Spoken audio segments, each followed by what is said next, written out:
university and won the Ottawa Hockey Analytics Conference undergrad paper contest.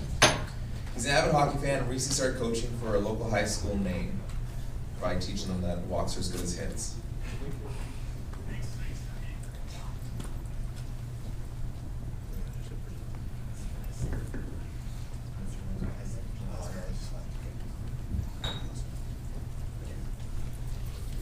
First off, I want to say thank you to anyone that had a hand in putting on this conference. It's been amazing to be out here.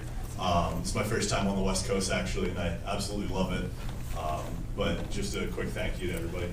So I'm going to talk about a model-based approach to injuries in the NHL. This is a paper that I wrote with Dr. Shuckers last year in college as an independent study. And this is kind of the extension that we've done. I did my last semester in the fall, and kind of the updates that we made to this. So just a quick background, the 16-17 season, the correlation between cap hit of injured players and points per game is negative 0.31. It's not a huge correlation, but it is something to note that as you increase the number of injured players and the salary cap hit that they have, you're going to lose points per game. 2016-17 season, also the three most injured teams, Vancouver, Winnipeg, and Buffalo, all failed to make the playoffs. Sorry, Vancouver. And the three least injured teams, Washington, Calgary, and St. Louis, all made the playoffs, and Washington and St. Louis made it onto the second round, but we all know how that ended up last year. Just a quick update, this year, Buffalo is leading the race for once. They're winning something right now, and that's that is most injured players, 290 players this year, followed by Colorado and Anaheim. Buffalo is still in Bettman's basement, kind of like a college graduate like myself, living in the basement, and they're in 30th. But it is also important to note that Carolina has the least injured player, the least number of injured players at 68, but they're still not doing as hot also. So teams that get injured a lot struggle to be successful. That's no surprise there.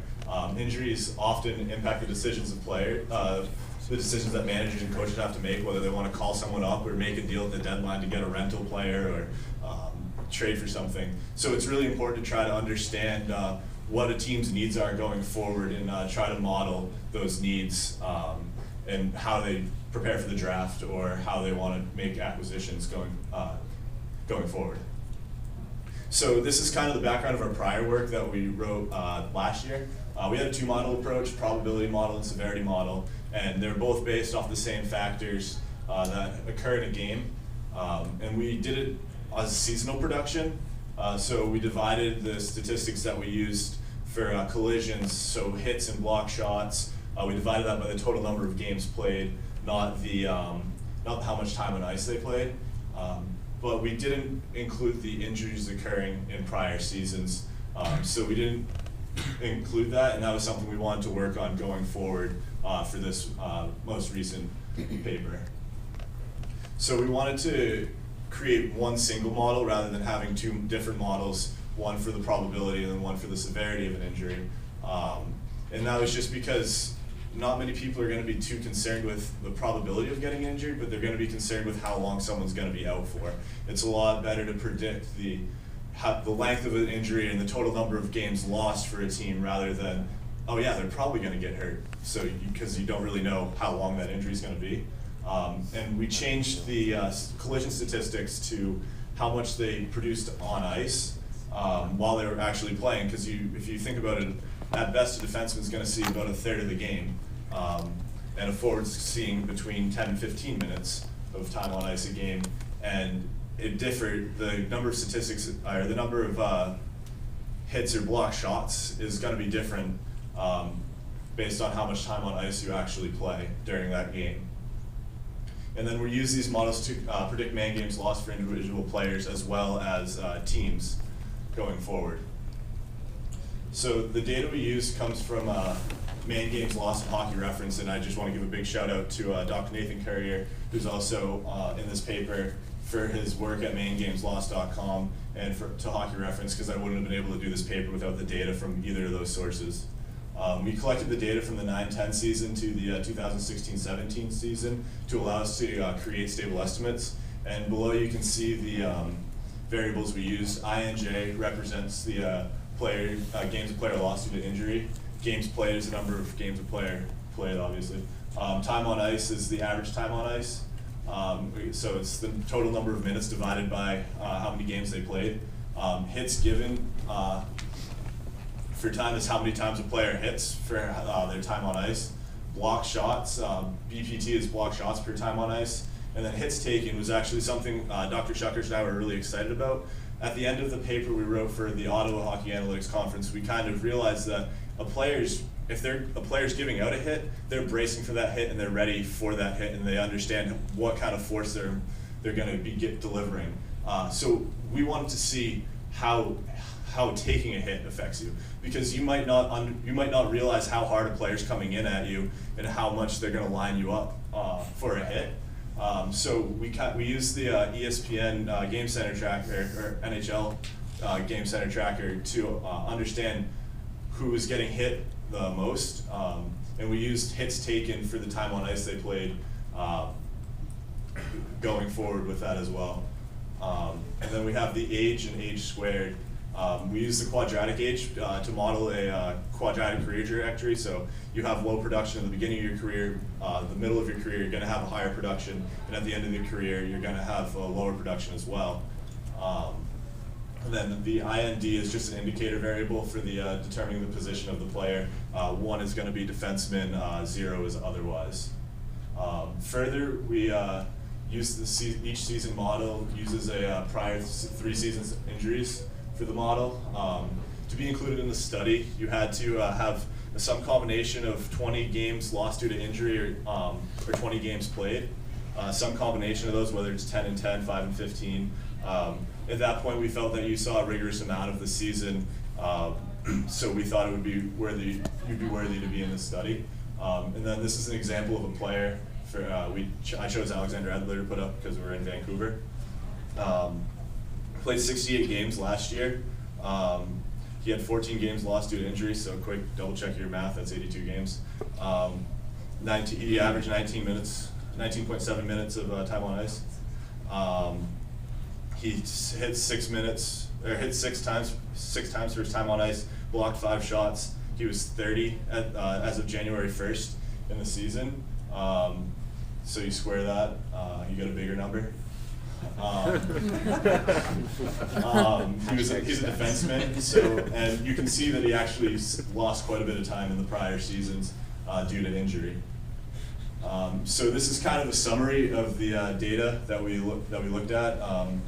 We used all situations, so even strength, power play, and penalty kill. We only used forwards and defense with an S, not a C. And you can see that there is a difference for the 12-13 lockout shortened season, where the proportion of players that missed greater than or equal to 10 games is around is above 30% for the rest of the seasons, but it drops in 2012-13. So you can understand that there is an effect for the lockout shortened season on injuries. So going off the idea of narratives, a common narrative that comes up is injury-prone players. And is a player injury-prone, or is he unlucky? And this is something Dr. Shuckers and I really wanted to investigate for this paper that we wrote. And we kind of came up with a pretty simple idea of how to investigate it and implement it. So, like I said, injury-prone is a narrative that we have. I mean, you can talk about players left and right. Are they injury-prone, or are they just unlucky, missing a lot of games during a single season? To our knowledge, when we did this, there wasn't anybody that had really been doing an investigation on injury-prone players. So this is something that we were really excited about, kind of new to us, and we really hadn't seen anything like it out there. So it gave us the ability to evaluate players' susceptibility to injuries across multiple years. What did I do? So the method that we used is we chose 3 season cohorts. We broke it down into these 3-year cohorts, and we identified the players who missed more than 10 games in each of these 3 seasons within the cohort of interest.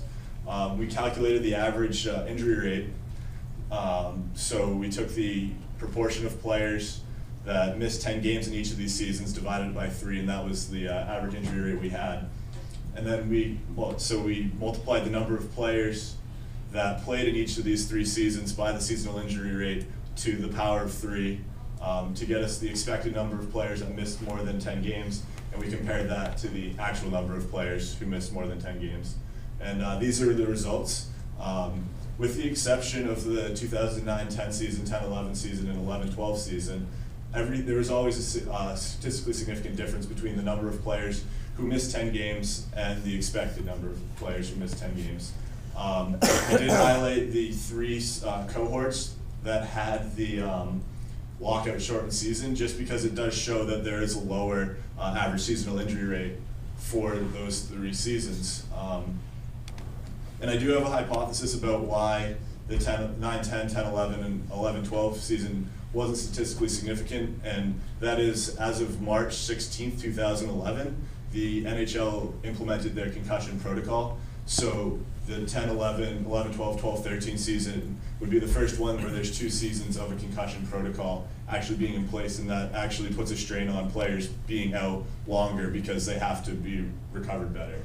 But the summation of this table just shows that it gives us reason to put the prior 3 seasons of main games lost to injury in each seasonal model going forward. So, like I said, hits taken per time and blocks taken per time are collision factors that we wanted to use in this model when we created it. Hits and blocks are divided by time on ice to account for the production while players are playing, not just a game-based, game-by-game basis. And then to account for the susceptibility to aging, old people get hurt more, unfortunately. We use the quadratic term and the age term, and like I just said, we use the prior injuries, and we use the prior 3 seasons for this model. So different from prior studies, as I had said, we used one model. The model uses a quasi-Poisson or over-dispersion distribution, and that's because if you look at a histogram of injuries, you see a lot of injuries between 0 and 10, but after 10 it kind of has a long right-handed tail, and the over-dispersion distribution really allows us to capture that long right-handed tail for the injuries that players have, the longer-term injuries, like Chris Letang last year, who had quite a large number of injuries. So this is the example. The injuries in year T is dependent upon time on ice, hits taken, blocks per game, age squared, the indicator, and then T-1, T-2, and T-3, where year T is the year of interest. So we're using those prior 3 seasons. So these are the results we got. Just to make it a little simpler, the negative sign represents a significant coefficient in the negative, that is negative. The positive represents a positive coefficient, obviously. That's significant at a 5% level. So you can see that hits and blocks are always significant in a negative direction, and I am still dumbfounded as to why that is. I'm not going to go, as a coach, I'm not going to go tell my players, hey, go jump in front of pucks, you're not going to get hurt as much. And I'm also not going to tell them to go take more hits. It's just not how it works, and that's something that we're going to have to work through to figure out why it is. There's some working theories as to why it is, but we can't definitively say that. Your position also matters. Your position always increases your length of injury, and it's significant. And you can see the first year or the prior season does have some effect in some seasons as to how long you're going to be injured for. So as I said, position makes a difference. Defense are going to have a little bit longer of an injury in this model. Getting hit and blocking shots are significant, but not in the direction we wanted to see, or we thought we would see. And prior seasons make a difference, and time on ice doesn't really affect the length of an injury. whereas the prior models we had, time on ice affected the probability and the severity. But going forward in this model, it didn't have an impact on the length of an injury. So that we wanted to use this to apply this model to our data and see where we compared to the actual numbers. So we fit the 2015-16 model to the 2016-17 data just to see how good we did at predicting the injuries. And we compared the predicted injuries to the actual for each team from last season. And the red line in the following graph shows where each team actually was the actual number of injuries for the 16-17 season. So this is the first group of teams. And you can see that some teams we did okay with getting the injuries right. Columbus, we kind of right there, Calgary, Colorado, Carolina, Minnesota. We did okay, not great, at predicting where the injuries were going to be within the distribution. And some of these, and it has to do with some of these players seeing long-term injuries that are above 10 to 20 games. And then, as you can see, going forward, the next group of teams, we did all right. And then, unfortunately, Vancouver's down here. They lost 374 games to injury last year. The Axis maxed out at 300, so they got hurt quite a bit last year. They were pretty banged up. But it shows that we did okay at predicting these injuries, but not great. And that's something that leaves us room for improvement.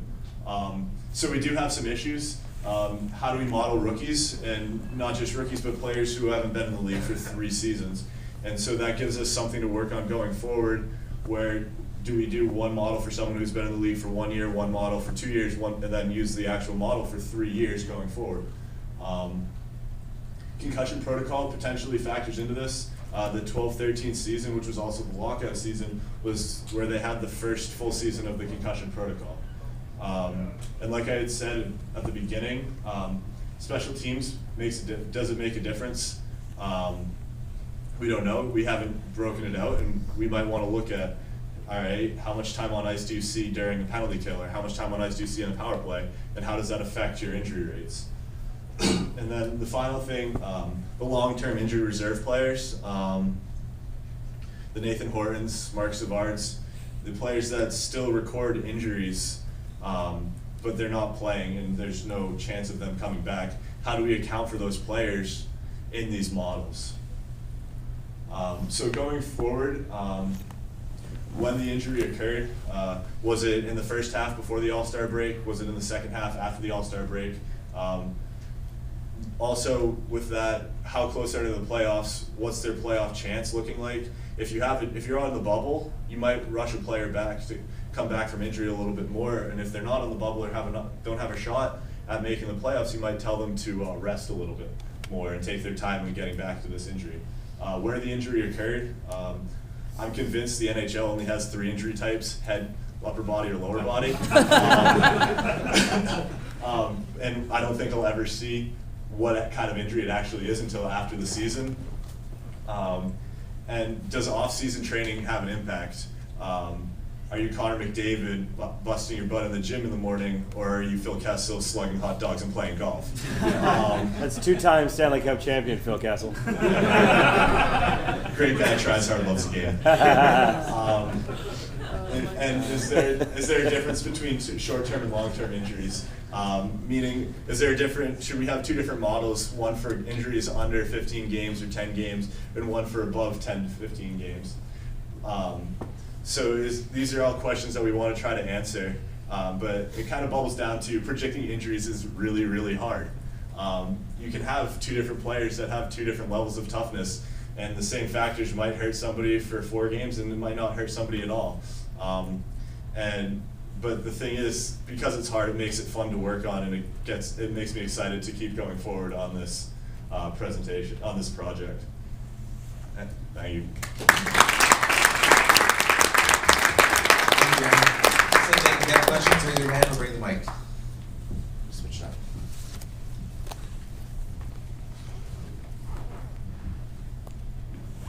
So thank you. That's very easy. I have a question. So, do the injury counts account for actually non-injured absences, like personal reasons, illnesses? That's a great question. No, they don't. It's did you get hurt and how many games did you miss? It's No. not. So if someone is absent for personal reason, That doesn't count. So the mumps epidemic a few years ago. That's not it. It's not considered an injury. It's injuries that occurred during the course of a game. Okay, thank you. Yeah. Other questions?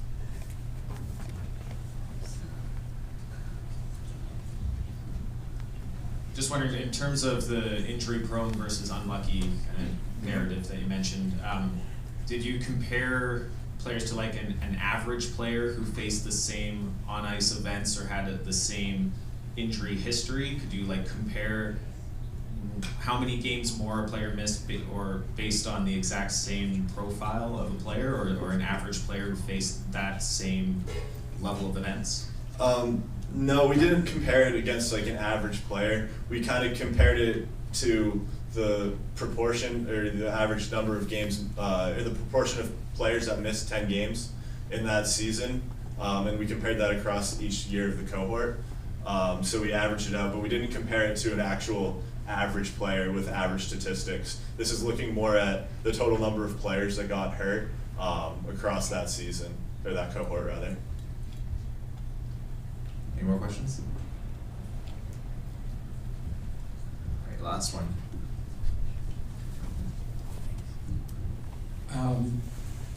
What explains, first of all, the negatives that you had on the block shots and taking the hits, and two, what explains, based on your estimation, the difference between where the injuries actually were in relation to the projections?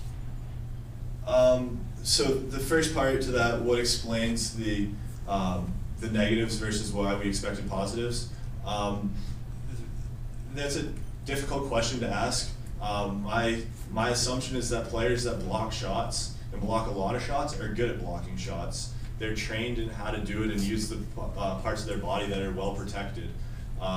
It's more when you watch a hockey game and you use the eye test, a player that, I mean, I'm a Boston fan, Bergeron broke his foot blocking a shot, and I mean, he doesn't block a lot of shots, so that lack of knowledge on how to protect yourself blocking a shot, that might lead to that happening. But I think as you increase the number of block shots or the number of hits you take, you're going to be a little bit tougher because you're used to doing that kind of stuff. So that's kind of the reason why we see negatives, and that's just my opinion. There could be a completely other explanation if someone has another explanation. You may have just overestimated the effect initially. Right. And then the second part, why we were so off on some of these projections for the teams. If you look at some of the teams, like Washington's very good with having very minimal games missed. So they have very low frequency numbers. So they see players that miss like 3 to 5 games versus teams that have a concussion problem where they miss like 10 or 12 games and upwards to like 20 to 30 games. So we like to think that we're okay predicting the small frequencies, so like between 5 and 10 to 0 to 10 games, but we have a tough time predicting the longer term injuries where the players miss 20 to 30 games. So that's kind of why we think we're off on that. So that's like kind of why I suggested maybe we have a model for short term injuries and then a model for longer term injuries where we're predicting above 20 games. So yeah. Thank you very much.